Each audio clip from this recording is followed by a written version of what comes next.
why I remember this, typed some numbers into a calculator laboriously, perhaps struggling with his farsightedness.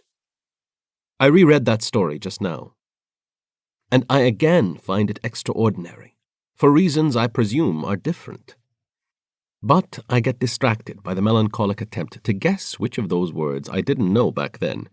Embrasure, denticle, entablature, scapulary, daguerreotype, psaltery, doublet, gnomon, balustrades, licentious, gunwads, matchstaff, epaulette, sentient, décolleté, tricorn, taper, tassel, calash, sorel, benzoin, sophist, crinoline, ruff, octander.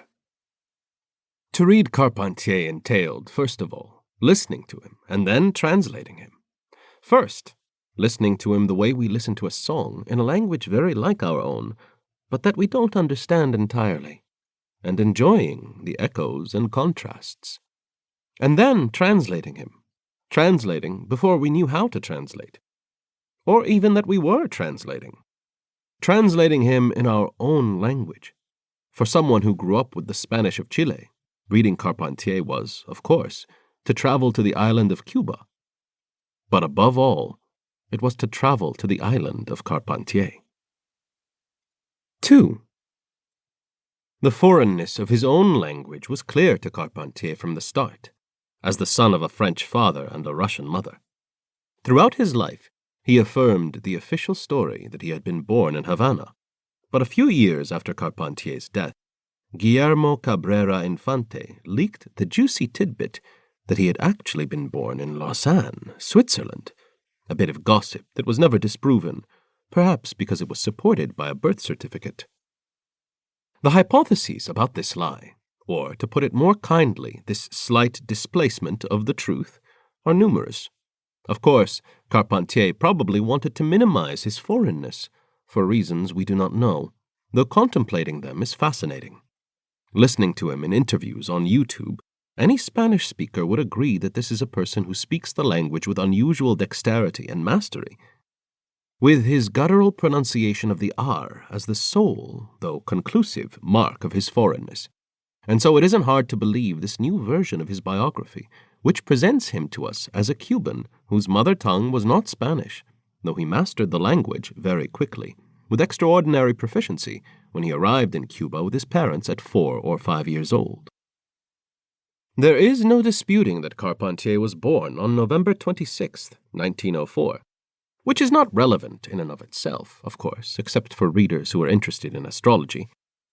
But I mention it because that is also the birthday of Esteban, one of the protagonists of Explosion in a Cathedral, who in fact becomes a translator, significant since the book is often understood as a novel about the translation of the ideals of the French Revolution to the Caribbean.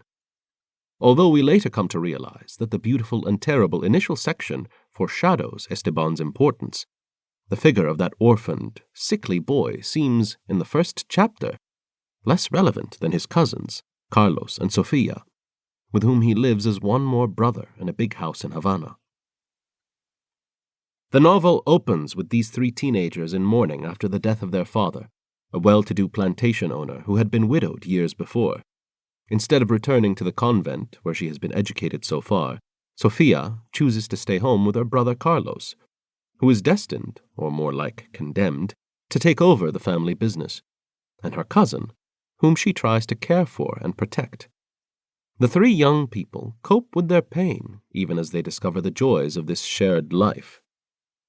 Absorbed in interminable readings, discovering the universe through books, grief becomes, as well, a fitting pretext to stay aloof from all commitments or obligations, ignoring a society whose provincial intolerance tried to bind existence to ordinary norms, to appearing in certain places at certain times, dining in the same modish pastry shops, spending Christmas on the sugar plantations or on estates in Artemisa, where rich landholders vied with each other over the number of mythological statues they could place on the verges of their tobacco fields.